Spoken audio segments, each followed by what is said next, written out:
Hello বন্ধুরা, কেমন আছেন? আশা করি সবাই খুব খুব ভালো আছেন।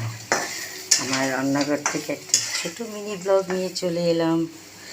এই যে ধোকার ছোট ছোট টুকরো করে এটা ভাজছি, এটা তরকারি হবে। আর আজকে ধোকার তরকারি হবে, চিকেন কষা হবে আর এগ কারি হবে। এগ কারি, এই যে ডিমটা সেদ্ধ করতে দিয়ে দিয়েছি। এর মধ্যে মাছ আছে, এর মধ্যে মাংস আছে, সব রেডি। আর একটা জিনিস হবে যেটা আপনাদের দেখাই, যে বাসন্তী পোলাও হবে। এই যে গোবিন্দভোগ চাল আমি যেভাবে করি আপনাদের দেখাচ্ছি।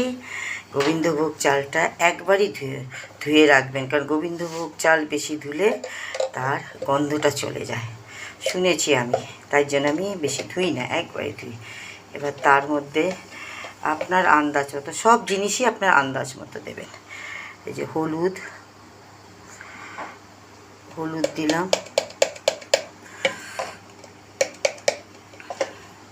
তারপরে এই আদা বাটা দেব। সব আপনার আন্দাজ মতো আপনি দেবেন, যার যেমন আন্দাজ। আমি এখানে 1.5 চামচ মতো আদা বাটা দিলাম। তারপরে এর মধ্যে দেবেন কাজু, কিশমিশ। এই যে আমি কিশমিশটা দিচ্ছি, এটাও আপনাদের নিজেদের আন্দাজ মতো দেবেন। আর এই যে কাজু, ভাঙা কাজু, গোটা কাজু দেবেন না, ভাঙা কাজু দোকানে বললেই তারা দিয়ে দেয়। আর এই গরম মশলা গুঁড়ো, এই যে গুঁড়ো গরম মশলা দিলাম। দিয়ে এই এখান থেকে একটু নুন আন্দাজ মতো, সেটা যার যে যেভাবে খায় সেইভাবে নুন দিলাম। আর দেব এই যে সাদা তেল, এই সাদা তেল দেব, দাঁড়ান দেখাচ্ছি। এই যে সাদা তেল দিয়ে এবার এটা মেখে রাখবো। অ্যাকচুয়ালি আমি ঘি অনেক বেশি ইউজ করি না, কারণ অনেকেই ঘিটা খুব বেশি, এখন যেহেতু হেলথ কনসাস সবাই, ওই জন্য ঘিটা খুব বেশি করে না। এটা ভালো করে মেখে আধা ঘন্টা মানে হাফ অ্যান আওয়ারের জন্য রেখে দিতে হবে। এটা রেখে দেবেন হাফ অ্যান আওয়ারের জন্য।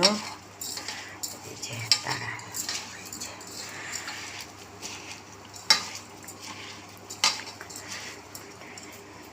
ভালো করে মেখে নিয়েছি। দেখুন আমি খুব ভালো করে মেখে এটা রেখে দেবো হাফ অ্যান আওয়ারের জন্য, ঢেকে রাখবো। যে কোনো জিনিস ঢেকে রাখাটাই, দাঁড়ান হাতটা একটু ধুয়ে নিই, দিয়ে ঢেকে রেখে দেবো। ঢেকে রেখে দিলাম, এটা আধা ঘন্টার জন্য ঢাকা থাকবে। আধা ঘন্টা হয়ে গেছে, চালটা ভিজিয়ে এবার এই যে তেল আর ঘি একসাথে গরম করেছি, তার মধ্যে একটু সাজিরে দিয়ে দেবো। সাজিরে যে কোনো দোকানে পেয়ে যাবেন, বললেই, আপনারা অনেকেই জানেন, আর যারা জানেন না তারা যে কোনো গ্রসারির দোকানে বললেই যে আমরা সাজিরে লাগবে দিয়ে দেবে। আর এই একটা তেজপাতা দিলাম, হালকা নাড়াচাড়া করবো, দাঁড়া হালকা নাড়াচাড়া করে তার মধ্যে পুরো এটা দিয়ে দেবো। এই যে গোবিন্দভোগ এর যে আমি সব ম্যারিনেট করে রেখেছিলাম, এই পুরোটা দিয়ে দেবো। দিয়ে এবার এর মধ্যে এটা এবার একদম সিম করে নাড়াচাড়া করব, একদম সিম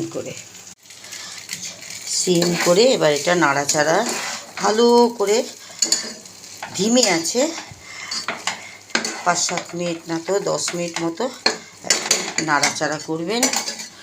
যখন চালটা ভাজা ভাজা হয়ে যাবে তখন ওর মধ্যে একটা এই কাঁচা লঙ্কা দিয়ে দেবেন।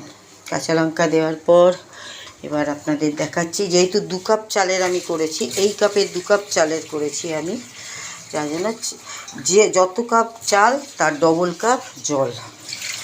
এই যে 2 কাপ চালে 4 কাপ জল, গরম, হালকা গরম, ঈষৎ গরম করবেন, ঠিক আছে?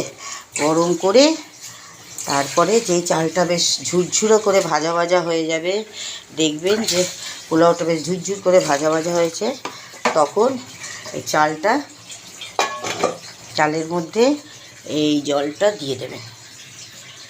দেওয়ার পর সিম করা, একটু বাড়িয়ে দেবেন, বাড়ালে একটু যেই ফুটে উঠবে তখন সিম করে দেবেন। সিম করার কিছুক্ষণ দেখবেন যখন চালটা একটু সেদ্ধ হয়ে গেছে, তখন ওর মধ্যে পরিমাণ মতো চিনি, বাসন্তী পোলাওয়ে কিন্তু, এমনিও পোলাওয়ে একটু মিষ্টি মিষ্টি হয়, বাসন্তী পোলাওয়ে মিষ্টিটা একটু বেশি হয়, দিয়ে আপনার পরিমাণে, তো আপনি কীভাবে মিষ্টিটা খেতে চান সেইভাবে করবেন। ব্যাস, তারপরে যেই হয়ে গেল, পোলাওটা ঝরঝরে হয়ে গেলে ঢাকা দিয়ে 1 মিনিট মতো ঢাকা দিয়ে রেখে দেবেন, গ্যাস বন্ধ করে, তারপরে নেমে পরিবেশন করবেন। নুন মিষ্টি সব দিয়ে ঢাকা দিয়ে দিয়েছিলাম সিম করে, এবার গ্যাসটা বন্ধ করে দেখুন হয়ে গেছে, ঠিক আছে?